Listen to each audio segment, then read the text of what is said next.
Play ball. He can beat you more ways than any man alive.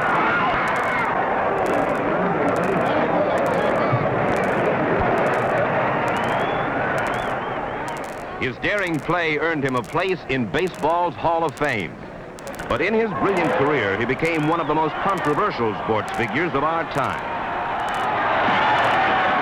His name is Jackie Robinson, and this is his biography.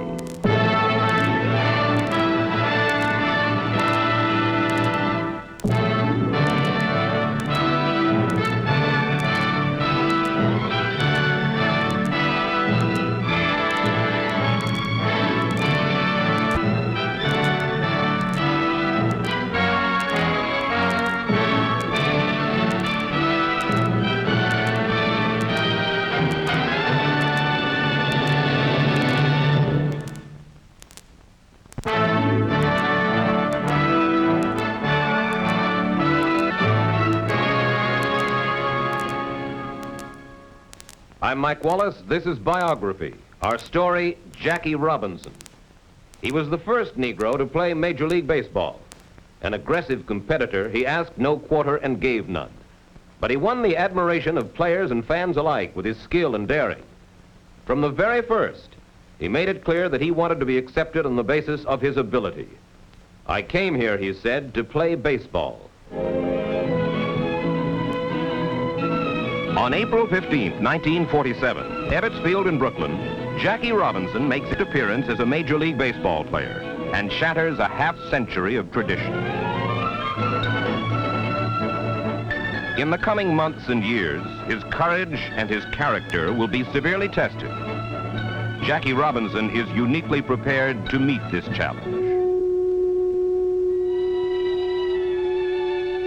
Born in 1919 on a cotton plantation near the town of Cairo, Georgia, Jackie Robinson is 6 months old when his father deserts the family. Mallie Robinson and her 5 children are forced to leave the one-room cabin on the plantation. The family sets out on a long journey in search of a new home. The trip ends in Pasadena, California, where Mallie Robinson's brother has found a place for them to live. My mother had a strong sense of dignity and pride. She tried to teach all of us to stand up for what we believed. It wasn't easy at first. We were the only Negro family in the neighborhood. The only playmates I had were my brothers and sister. I went to school with my older sister Willa Mae when my mother worked. I was too young to go to classes, so I waited outside. I learned to get along on my own, to make up my own games, and I played them by my own rules. It seemed to me I always wanted something, and I couldn't have it. The best I could do for a baseball was a wad of rags, and I used to think if I ever could hold a real baseball, my life would be complete. I had to be a little bit better, or I couldn't get to play. I wanted to win, all kids do, but it meant a little bit more to me. Winning somehow took the sting out of being the outsider.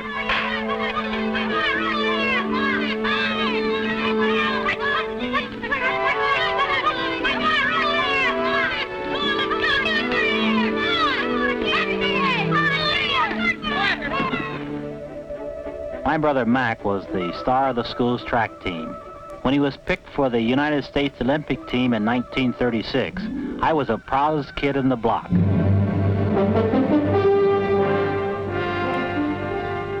The 1936 Olympic Games are held in Nazi Germany. Boasts Adolf Hitler. The pure-blooded Nazi Aryan will prove his supremacy in this arena.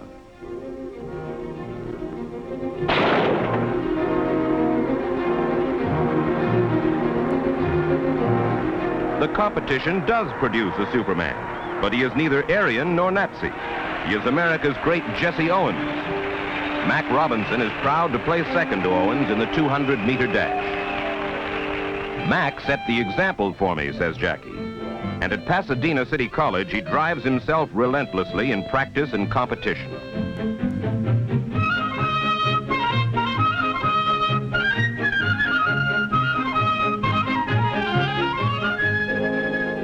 In 1938, he breaks Mac's record in the broad jump, establishing a new mark for himself. Jackie enrolls at UCLA in 1939. He has a vague idea that he wants to become a high school athletic coach, but his future plans are hazy, still uncertain.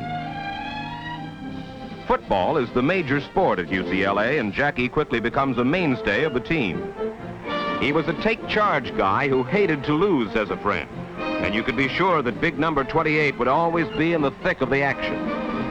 He is the leading ground gainer in collegiate football in his first season, averaging 12 yards per carry, and newspapermen called Jackie the Gridiron Phantom. Jackie sees each game as a personal battle in which he must prove he's better than any man on the field.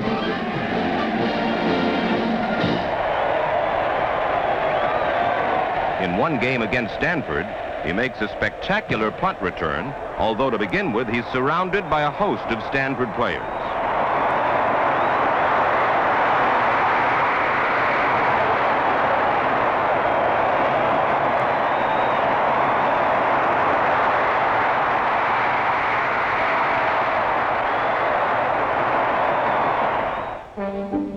Jackie stars in baseball, basketball, and he wins the national championship in the broad jump. In his senior year, he is called the best all-round athlete in America, the greatest Negro athlete of all time. Unquestionably, writes one reporter, he is the Jim Thorpe of his race.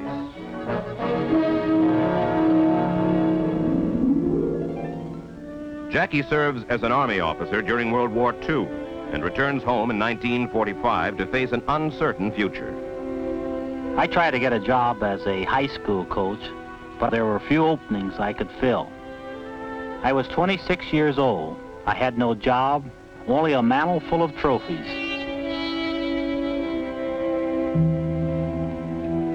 He is an extraordinary athlete, and he longs to play professional baseball. But by gentlemen's agreement, no Negro is given the opportunity to play in the major leagues. Baseball booms in the post-war era. Fans flock to the ballparks as familiar stars return from military service. Men like Stan Musial, Ted Williams, and Joe DiMaggio.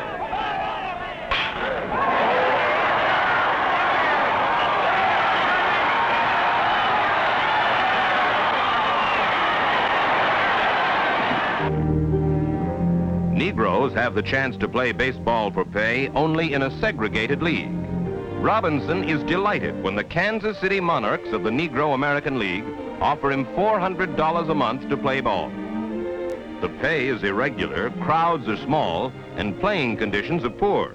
But Jackie Robinson is doing what he likes best. Campaigning for re-election in New York, Governor Tom Dewey begins a movement to wipe out racial restrictions in baseball. Most major league teams resist Dewey's suggestions.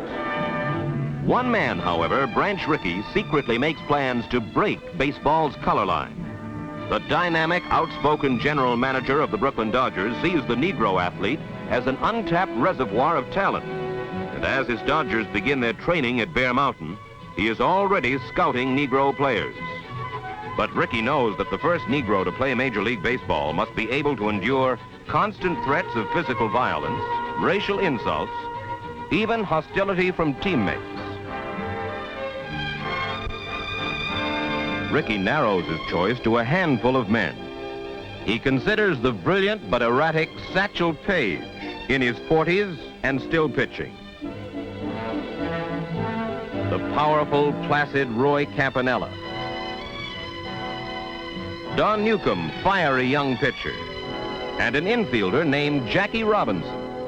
Rickey feels Robinson has intelligence, ability, courage, but he must be sure he is the right man. Robinson is summoned to his office for an interview. Branch Rickey tells about that first meeting. He was everything that I had hoped he would be at that moment. The surprise of that whole occasion was Robinson. I couldn't convince him that I was giving him this interview and considering him for a job on the hit team, the Brooklyn Dodgers. I had to give him an actual picture, by voice, by gesture, but by every means I had to have him realize what he was in front of and what he was about to agree to. He had to know that he would be called these names and his mother would be attacked and his ancestry, as I put it.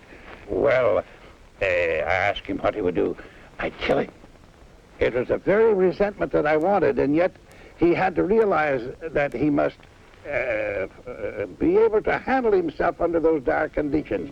And there was finally an agreement that for 3 years he would undertake to turn the other cheek, and we defined what that meant in actual field play. Under Ricky's orders, Jackie will be forced to restrain his desire to fight back when he's insulted or threatened with physical violence. Robinson agrees and signs his contract with a mixture of exultation and apprehension.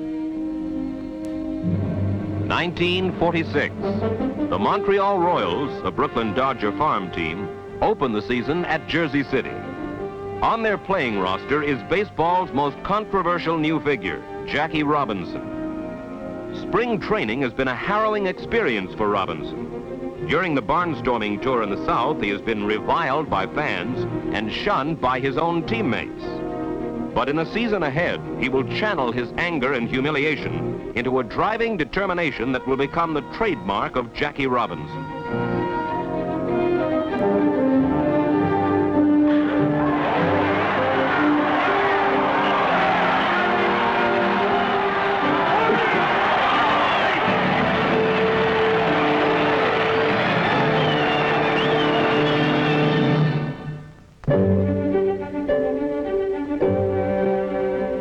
In 1947, the Brooklyn Dodgers and Montreal Royals begin spring training in Panama. Largely because of Robinson, Branch Rickey has been forced to move his teams out of the traditional training grounds in the South. Robinson knows there is resistance against him. Dodger players have signed a petition protesting his appearance on the field. The challenge of acceptance by his teammates, that was the first hurdle that had to be made. And there was the petition on the club. We've never advertised that. Dixie Walker, an eminent gentleman, and Stanky, a Mobile boy, and they were opposed to it. Tremendous opposition to it at the time. I didn't decide to put him on the Brooklyn club until the Saturday before the opening on Tuesday of the National League season. That first day, I tried to tell myself it was just another game. I tried to blot out the sounds and the excitement, but I couldn't do it. There was so much riding on this game, only for me, but for Mr. Rickey. I could see Mr. Rickey catching every ball with me. He kept urging me to be more aggressive. He was such an inspiration to me. I know I couldn't have made it without him. Jackie Robinson proves he can hold his own on the playing field. But he is still the outcast, forced to live in separate hotels. He has no roommates and is known as the loneliest man in baseball. Forced to turn the other cheek, he must let his baseball abilities speak for him.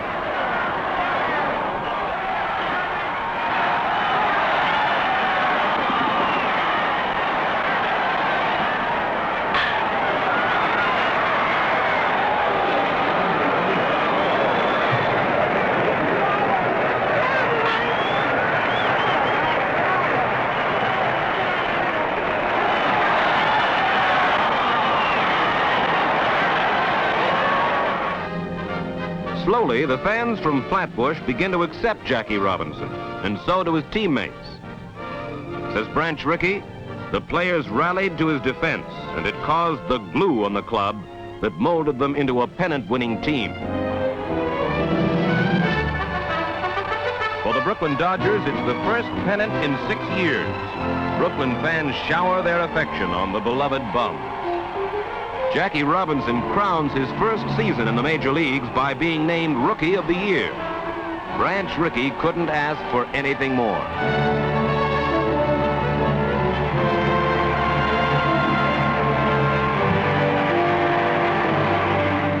The season has been exhausting. Though he is the first Negro to play in Major League Baseball, Robinson has earned just $5,000. To supplement his income, he sells home appliances. As a national sports figure, Jackie has taken it upon himself to shoulder a further responsibility. The brotherhood movement is gaining ground every day. It is slowly and surely becoming a fact and not remaining just a theory. And I'm glad that I can report from my own personal experiences on the baseball diamond that the feeling of intolerance no longer exists. By 1949, Robinson has paved the way for others to follow. Men like catcher Roy Campanella and pitcher Don Newcomb. The Negro's position in baseball is secure. Branch Rickey removes all restrictions, and 1949 is Robinson's year.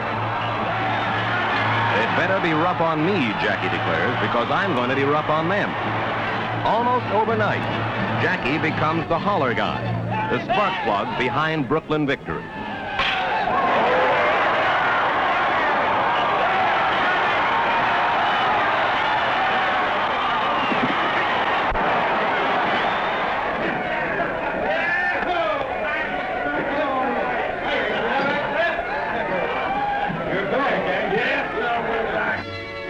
July 1949. Jackie Robinson is unexpectedly cast into the political spotlight. With his wife Ray by his side, the mature and confident Jackie Robinson testifies before the House Un-American Activities Committee. I've been asked to express my views on Paul Robeson's statement in Paris to the effect that American Negroes would refuse to fight in any war against Russia because we love Russia so much. I haven't any comment to make except that in event of war with Russia, Negroes and Italians and Irish and Jews and Swedes and Slavs and other Americans would act just as all these groups did in the last war. They'd do their best to keep their country out of war. If unsuccessful, they'd do their best to help their country win the war against Russia or any other enemy that threatened us.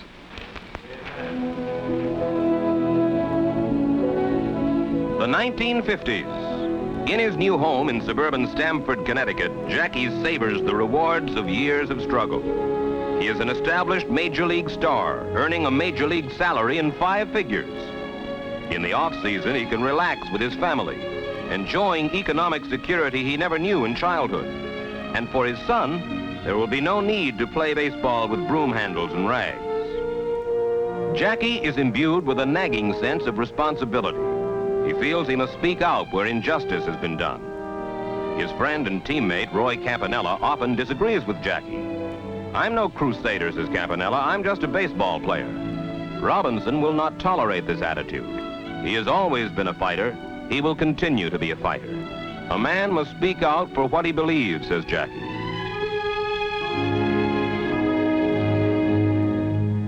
Robinson is now more than a ball player. He is, by circumstance, a representative of his race. We were put through the usual bag of tricks right in this state. At first, we were told that the house we were interested in had been sold just before we inquired. Or we would be invited to make an offer, a sort of a seal bid, and then we'd be told that the offers higher than ours had been turned down. Then we tried buying houses on the spot for whatever price was asked. They handled this by telling us the house had been taken off the market. And once we met a broker who told us he would like to help us find a home, but his clients were against selling to Negroes. And whether or not we got a story with the refusal, the results were always the same. He is praised for his explosive play in the field, but is sometimes criticized for deliberately engaging in controversy. Jackie's a guy who likes to mouth off, many say. He's a troublemaker. And Jackie himself admits, "My temper cost me my popularity." 1955, Jackie Robinson is 36. He is the elder statesman of the Dodgers. He occupies a center locker, a special mark of distinction. 9 hectic years in the majors have been filled with controversy. In the twilight of his baseball career, reporters call him the old gray fat man. His legs lack speed, agility.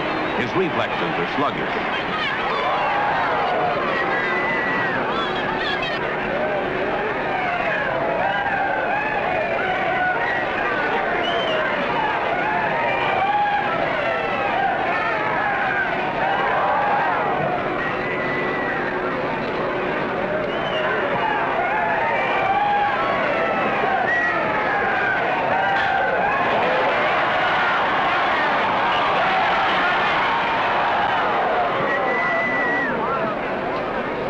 Dodgers, however, clinch the National League pennant late in September. Once more, they will face the Yankees in the World Series. For Jackie Robinson, there may not be another. Since 1947, the Dodgers have won the pennant 4 times. And 4 times they have lost to the New York Yankees in the World Series. The experts predict the Dodgers will be beaten for the 5th consecutive time. The Dodgers are an old team, they say, virtually unchanged since 1947. Even the most loyal Dodger rooters are skeptical. But in this World Series, the 36-year-old Jackie Robinson flashes the daring and speed that recalls the Robbie of old.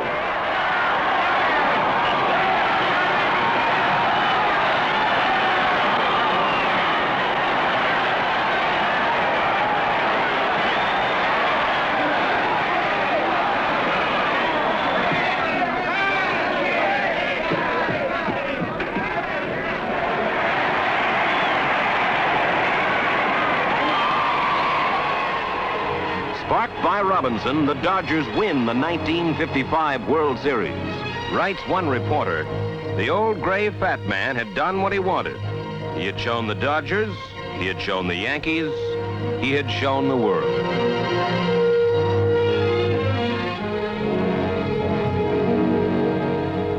By the end of 1956, after a furious decade in baseball, Jackie Robinson has decided to retire. I had decided that I'd used up the good years. I didn't want to work out the string as a pinch hitter or a part-time player. Most of all, I wanted security for my family. I had considered the possibility of becoming a manager, but when the president of Chock full of Nuts, Mr. William Black, offered me a job as vice president in charge of personnel, I was so impressed by the man and the company that I decided to start my new career here. What appealed to me most was that I wasn't being hired in order to have my name adorn a letterhead, but I was being asked to join the company and become an integral part of the organization. The job was and still is a challenge, but that's the way I like it.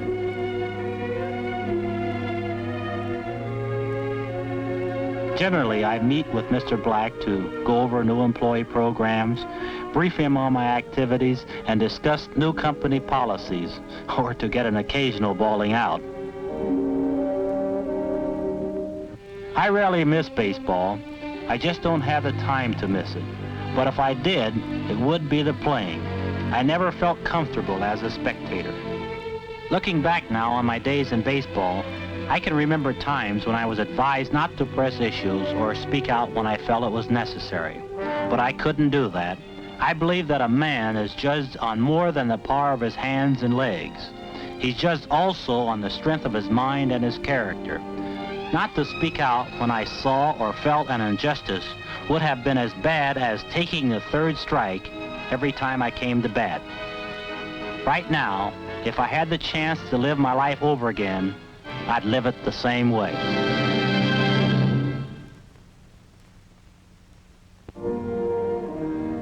In July of 1962 at Cooperstown, New York, Jackie Robinson receives baseball's highest honor. He is elected to the Hall of Fame. He sees it as the crowning achievement of his career. Says Jackie Robinson, "This is the proudest day of my entire life."